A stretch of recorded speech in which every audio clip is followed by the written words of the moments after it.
first city council meeting for Monday, May 7th, 2018. Please turn off your cell phones and other electronic devices. Thank you. Can we have a roll call, Valerie? Mrs. Shute? Here. Mr. Fitzgerald? Here. Mrs. Canello? Here. Mrs. Jenkins? Here. Mr. Augustine? Here. Mr. Fodor? Present. Mr. Hack? Here. All right. Do we have can I get an approval of the agenda?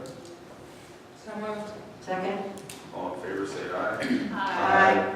The invocation will be given by Jim Fodor, followed by the Pledge of Allegiance. Please stand. Almighty God, you have set before us the responsibility of the city. We ask for your guidance and direction, that we, the members of council, may do what is best for the people that live here. Amen. Right now, I'd like to bow our heads for a moment for our former council lady, Abby Delamont. She had a big tragedy this weekend. Please bow your head.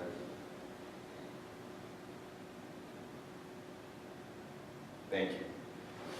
I pledge allegiance to the flag of the United States of America and to the republic for which it stands, one nation, under God, indivisible, with liberty and justice for all. Can I get a motion for the minutes for the regular meeting of 4/16/18? I'll make a motion to approve the regular minute meetings of 4/16/18 as written. Second. All in favor? Aye. Ayes passed. Proclamation tonight was for Aaron Hay. Congratulations. Our Secretary Valerie Harper is going to go over it. Congratulations. Arian was the recipient of the World Bronze Medal Preteen 2 in Baton. She trains at Showstoppers in Eastlake, and she continues to train for the International Cup and Grand Prix that's taking place in France in 2019. So on behalf of City Council, Mr. Hack and Ms. Ireland, City Manager of the City of Painesville, hereby recognize Arian Hay for her hard work and determination to proudly represent the City of Painesville. Congratulations.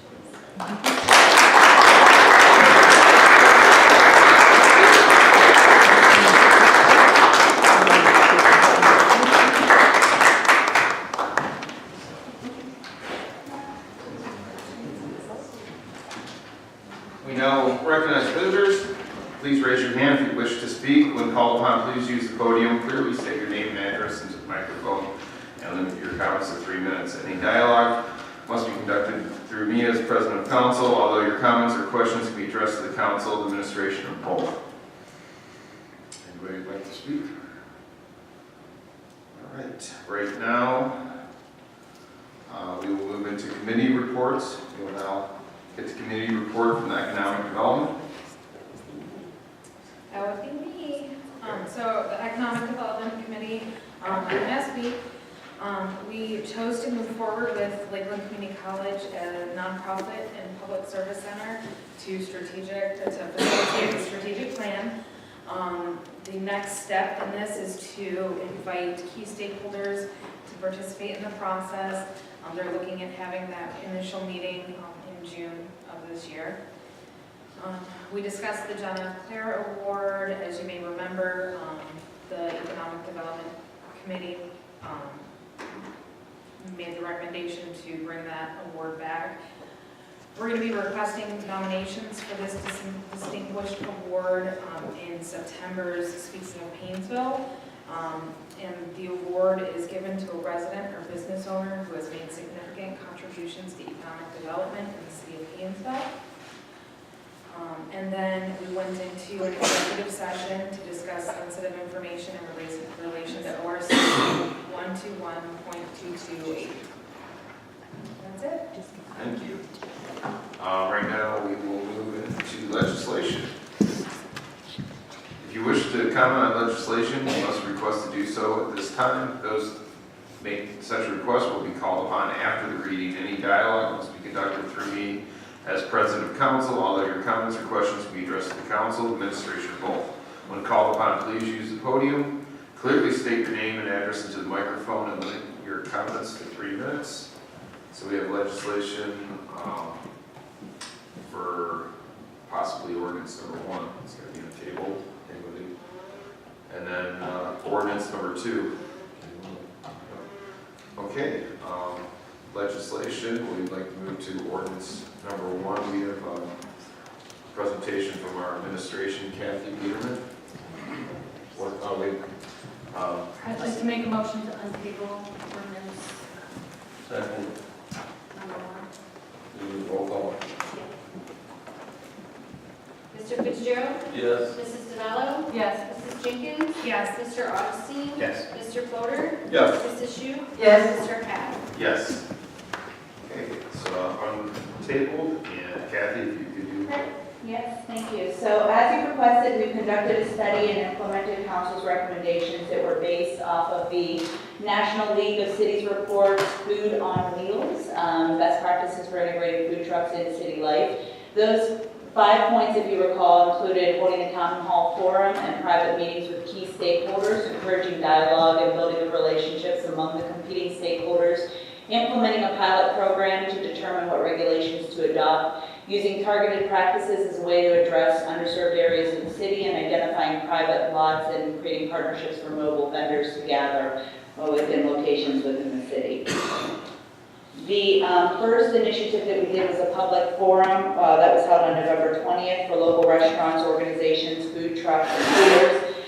We did provide an update of the council considerations for the new legislation and discuss benefits and impacts of local food trucks within the community at that forum. We also did continue to encourage dialogue over the last 6 months since that forum. We've continued dialogue and building relationships with the competing stakeholders. We did meet with the Northeast Ohio Food Trucks Association, local food truck owners, local restaurant owners, regional food trucks, farmers market participants, mobile vendors, and area businesses to gauge the opportunity and impacts on our community as a result of incorporating these food trucks based on the new legislation. So we started by holding 3 pilot projects. The pilot projects were to integrate food trucks into the community, and at the same time we were trying to determine if retail could benefit from food truck participation. So our first one was February 1st at Painesville Furniture. We had Slyman's food truck out. As a result of that, we attracted several people into the retail store, mostly because they had an hour wait for their food. But we did result in $3,000 in retail sales there and $5,000 in food truck sales. Ranches of Wellness was the second one that was held on March 8th. That one we had Wild Spork, which is a vegetarian vegan kind of food truck. We had $1,000 in retail sales and about 500 in food truck sales. The interesting thing about that was these were people that I've not seen within the community, very yogis, I think they're called, very yoga-related people. So it was an interesting group. It was fun. And then the next one was held on April 19th. That was at Starfish and Coffee and Belladonna Salon and Spa, and we had Barrios out for that. We did 1,800 in retail sales, and we've not been able to get a count from the food truck as to how much sales they did that day. I expect, based on the other 2, that they did right around 1,500 in sales. The next pilot project was an open community food truck day that we held within the community. We did that on March 26th, and the food trucks were open to come anytime between 7 a.m. and 10 p.m. We did have 4 food trucks that arrived. They all arrived between 12 p.m. and 2 p.m. The last one left at about 2:30. We did not regulate it, but we ended up finding out that it was self-regulated by Street Finder, which is where these food trucks go to regulate themselves so that they know how many people are going to end up showing up so that they don't oversaturate, based on the attendance that's going to be there. We had approximately 50 people come out out to the food trucks, and at the peak we had between 15 and 20 people at the peak lunch hour. The next pilot project that we did was just to see if we could get that same response that we got off the first 3 pilot projects within our downtown restaurants, if we ran a similar campaign to what we did with those 3 restaurants. So we held a Painesville Restaurant Week. We had 6 participating restaurants in that, and the average increase in sales for those restaurants was between $40 and $500 in sales per restaurant. So in 1 week, we were able to pull about the same sales as we did through those food trucks, but obviously it's spread over a week, so it's not as impactful as it is as bringing that truck downtown. You have more of an event when you bring the truck down. So our conclusions are that food trucks, there are ways that food trucks can coexist within the community, but they must be regulated in combination with an event to be successful. Food trucks prefer to be at an event. When we talked with the food trucks that came out of Community Day, they do not go to streets just to vend. They really have to be in an event type setting for them to be out there. So food trucks, and they all indicated the only vending situations that they would go into are those like Walnut Wednesday or Edgewood Live Thursday. And Walnut Wednesday is run by the Downtown Cleveland Alliance, and the Cleveland Metro Parks runs Edgewater Live Thursday. I did contact the two firms that ran those two to find out what their budgets were and how much time and effort they spend into advertising, and it really is run like a farmer's market in a sense for those two events. So food trucks are a great way of drawing crowds into the community when they're tied to a well-advertised, well-planned, and highly publicized events. With the right circumstances, they can create that kind of craze environment that we've been trying to create with them in the downtown. Food trucks alone, we concluded, are not enough to draw people out. They really need to coexist to draw numbers. They need to coexist with an event. Food trucks appear to have a direct impact on local restaurants the days that they are here within the community. However, at the same time, we seem to be seeing that there's a leakage, in a sense, from local restaurants as well within the community. The Economic Development Office recommendations would be that we keep food trucks within the city during special events and continue to try and attract those food trucks into brick and mortar locations. Continue to make and enforce food truck regulations through the Lake County Health District and the Painesville Fire Department, which both come out on site right now when we have food trucks in town. And after this study, we would recommend that council not pass this legislation that's currently tabled. Our current legislation does allow for food truck regulation through special events by city manager approval. And based on this study and all of our stakeholder engagement in this process, we strongly feel that the best format for integrating food trucks into our community is what we have in that existing legislation. Going forward, we will be working actually more closely with the Northeast Ohio Food Truck Association. It's really interesting to see how tight these food trucks all are, and they really self-regulate themselves very well at events. They even have a format now where we can post our event onto their website, the Northeast Ohio Food Truck Association, and we can select from all their members different food genres, in a sense, and be able to confirm the attendance of those food trucks right then and there. So we don't have to make all the phone calls that we make on a typical basis to these food trucks to try to organize them for our events. So it's a lot easier as we continue moving forward and building that partnership with them. And we saw a lot of other opportunities there as well. And by keeping this current legislation in process, we are, I believe, still working hard to keep our local restaurants strong, at the same time drawing large crowds out to our events on a regular basis, because we're creating the craze or these true economic drivers and engagement within the community surrounding the food trucks. So I'm happy to answer any questions that you have regarding the data that we went through for this. No, because I always think that the number 3 establishes a pattern, helps to establish a pattern. And I noticed with the organized events, you had 3. But with the having the vendors in, you just had 1. It was in March, and the community probably wasn't aware or made aware that it was actually happening. So it wasn't expected by anybody. And I'm wondering if you had done 3 or had thought of doing 3 and done them like on the same day of the week or anything like that to kind of make them, and also in conjunction with that, maybe you talk to the vendors about that, or the North Coast, you say? Maybe they had a thought on that.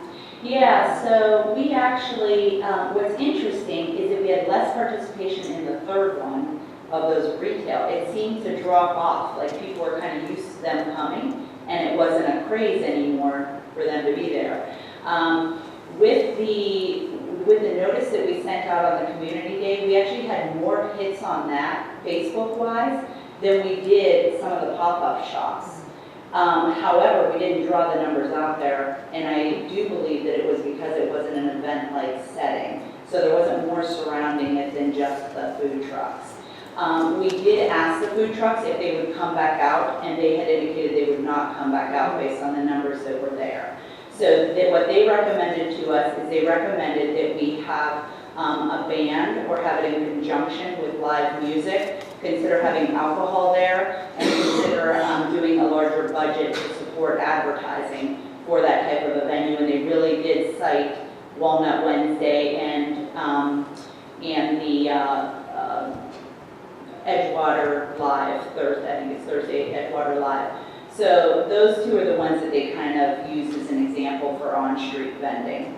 The other thing that they did suggest, and they said that in the eastern part of this area, going east of Cleveland, there aren't many food truck festivals out here, and that now food truck festivals are becoming very popular, and they thought that that might be something that we could consider as a part of our strategy for attracting food trucks, which is very similar to what we do with Party on Main.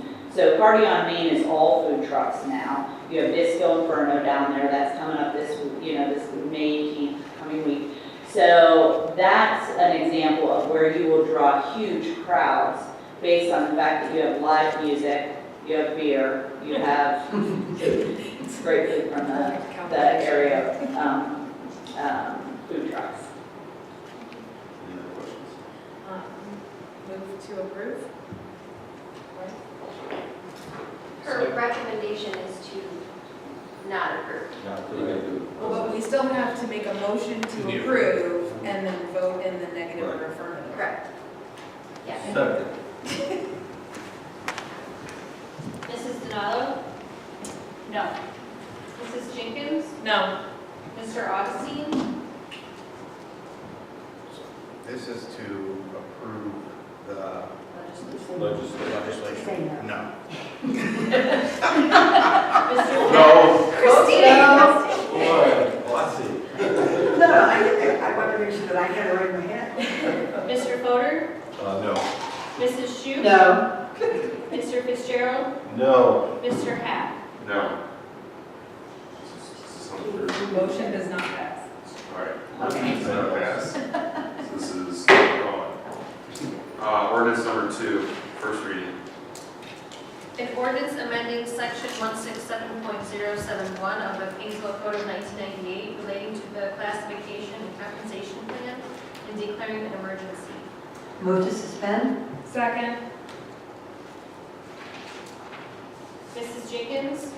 Yes. Mr. Augustine? Yes. Mr. Fodor? Yes. Mrs. Shute? Yes. Mr. Fitzgerald? Yes. Mrs. Denala? Yes. Mr. Hack? Yes. Move to adopt. Second.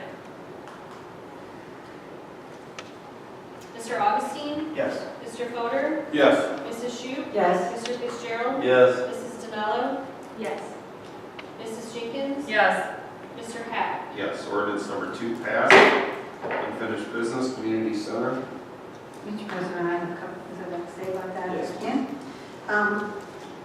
We have an opportunity to give our city manager and the administration direction on whether we want to move forward with a community center and not move forward with a community center, but, have a study done and to research to see if we want to, if it's something that we would like to have and can have.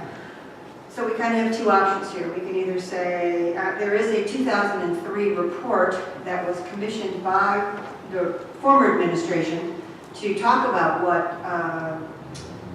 a community center would cost and so on and so forth. Granted, it's $2,003, but we can all do the math and know it's more now. And I can send that to you if you want to do a little bit more research, or if there's no interest, you can make a motion and just say that there's no interest. So kind of what I'd like to do is I'm just going to make a motion to see if there's any interest in having our administration proceed with investigating a community center for Painesville, and then we can vote from that perspective. So I'd like to make that motion. I have a question first. Sure. So, and this is for the administration, if an investigation into the feasibility of the community center were to occur, sort of discussion on the community's desire for a community center, or would it strictly be financial based? I guess if council wants to have clear direction on what their expectations are, if tonight, if you guys would tell us to move forward, what we would do is bring key stakeholders to the table to talk about collaboration and partnership with other entities so that the city isn't the only one putting money into the project. That's the direction we would head. If council feels there needs to be further investigation on how the community feels, then I think council can work with administration to do town hall meetings or focus groups or some forum to get that kind of direction.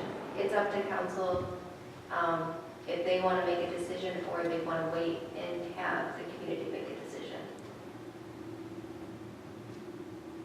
I'm more in favor of doing some research before we approach the community, so that they have an idea of not only the dollar amount, but also the collaboration that other organizations might be able to bring to the table, which would enhance the conversations that we have with the community. Because what I'm afraid of is if we just have town hall meetings without doing the research first, people are going to say, well, what would happen if we were to bring in this group or that group? But if we already have that information, we won't be having two meetings. We can accomplish a lot with one. Those are my thoughts. I guess what I'm thinking, based on the presentation we just had on the food trucks and the competition and the challenges it created for our retailers, I also think about where community events are held now. Like, what do we do now if we want to do something for the community? We use the library, we use some of the churches, we use Victoria Place, so we do use other places for those types of things. And I'm wondering if having the center itself would detract from that, and also would add that, Morris Avenue Community Center, and I acknowledge that that is in just one small section of town, but we haven't really had an overall appealing, we haven't seen the community get really involved in using that. So I'm in favor of not pursuing this at this particular time unless we really get a inclination. If we were getting pressured as council members by the community to consider this, and if they were really pushing it, and I really don't, I don't personally, I'm not getting that from the community. I mean, I know we hold events at the fire station sometimes, we do different things like that. So I'm in favor of not pursuing this at this time. I agree with Lori. I feel the same way. I guess just responding to that, you have groups in isolation, but we do not have a community center to bring the community together. So if you're having a activity at a church or at, even the schools, they're situated in different parts of the city. We do not have one centralized location that brings people together. And so until we get that, I don't think we're really going to be a community. I would disagree that maybe we don't have a building that does that, but we certainly have a square that does that. And that's in the center of the community, and no matter where you place the community, a community center is going to be in a particular part of the community. So, I hear what you're saying, and I guess philosophically that's like, if we build it, they'll come, and I'm like, they'll come if you don't build it, and then, you build it because they come. Well, we're So probably going to have to respectfully agree Yeah, I to agree. disagree on that, because we could, who's up at the chalkboard last in terms of, or the whiteboard in this day and age, in terms of the pros and the cons. So let me just say that I'm in favor of looking for a community center, or at least researching for a community center. So I guess I'll make a motion for those that are, I'd like to know who's in favor of directing the administration to research this further, given the parameters that Monica had mentioned in terms of starting with the stakeholders. So I make that motion. May I ask one more question first? After the Parks and Rec, they kind of got together, and did they say who was interested in the project now, or did they just take that information off the previous? They just turn out previous. So we don't know those We answers? don't know those Okay. answers. No. So I'd like to... I'll second. A second thing. Mr. Fodor? Just Are you to interested just to in- clarify, Are you interested what is the in- motion again? Are you interested in further research on Yes. the community center? Mrs. Shu? No. Mr. Fitzgerald? No. Mrs. Denalo? No. Mrs. Jenkins?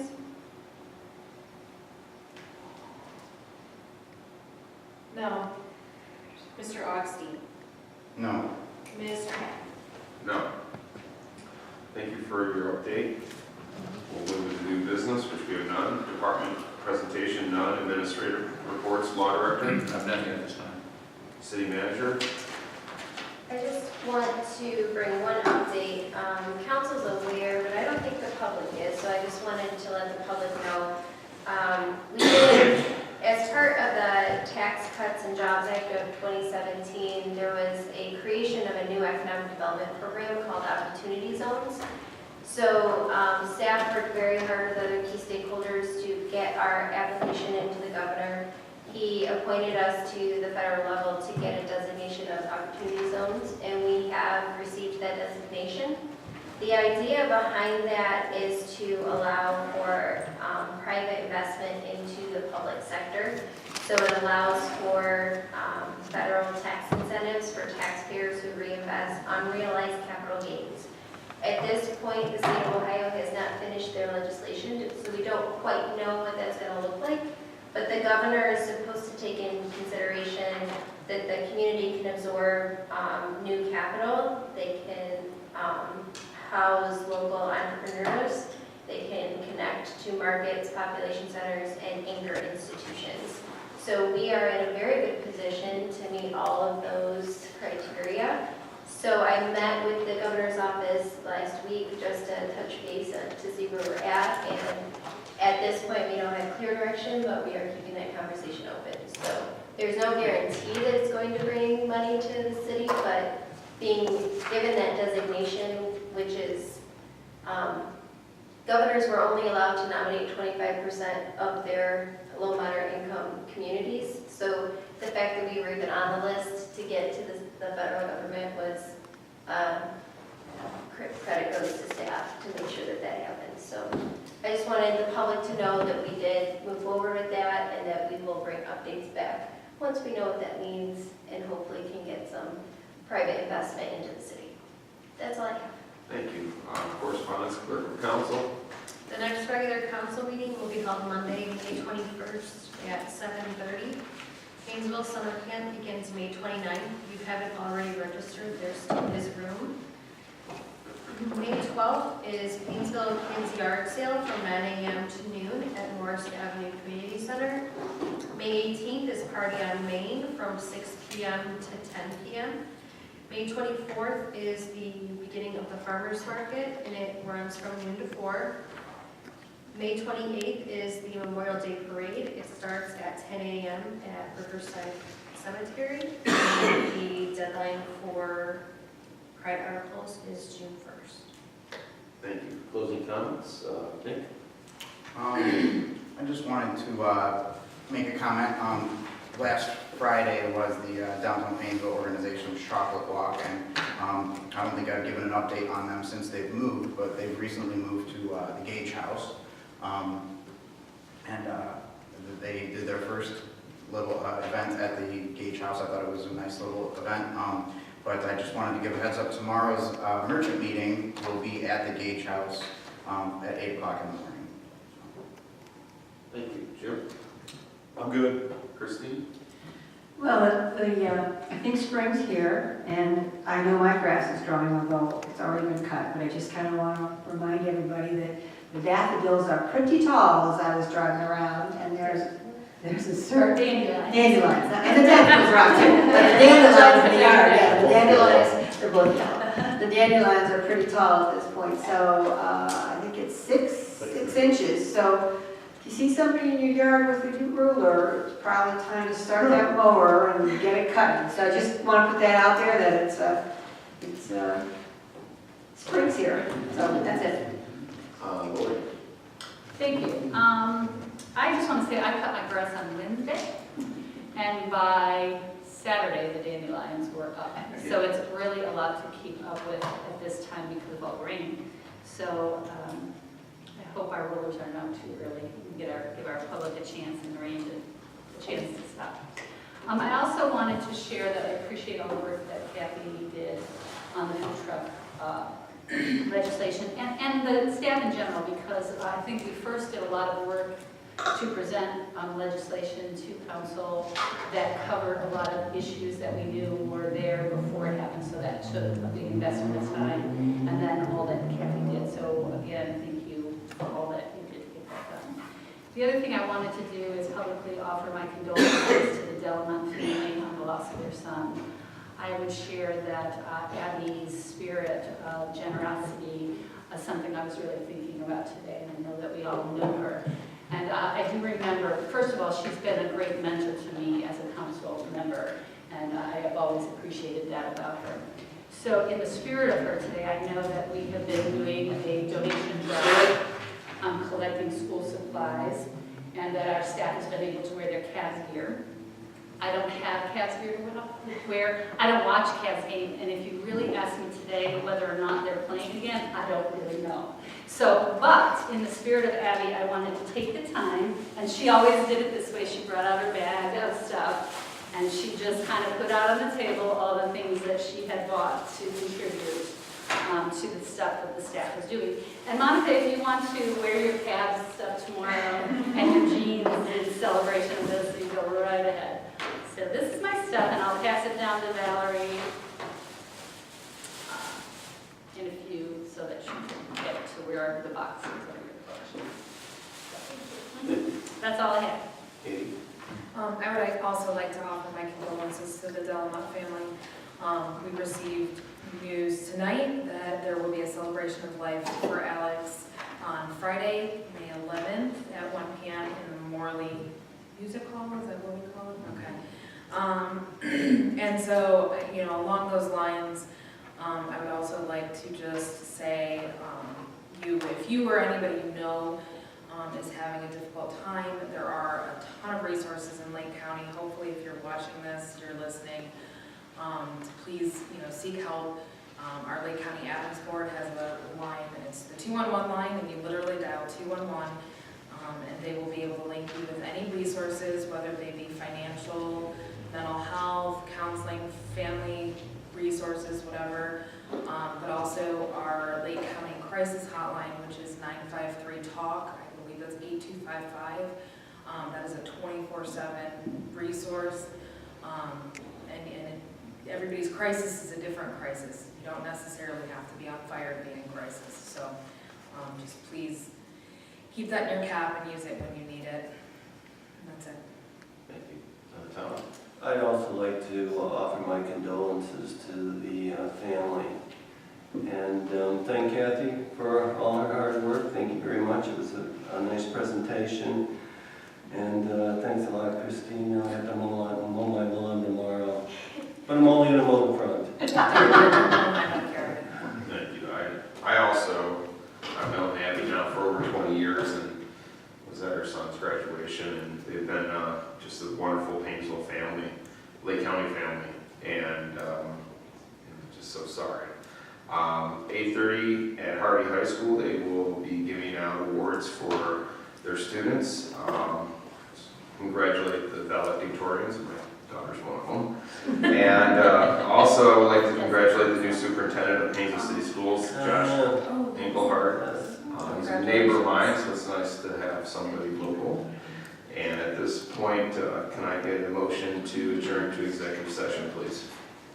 I'd like to make a motion to adjourn to executive session in accordance with Ohio Revised Code 121.228 to consider confidential information related to marketing plans, specific business strategy, production, techniques, trade secrets, or personal financial statements of an applicant for an economic development assistance, or to negotiate with other political subdivisions respecting the request for economic development assistance in accordance with section 3735.67 of the revised code. Second. Thank you. We all zoned out. Mr. Fodor?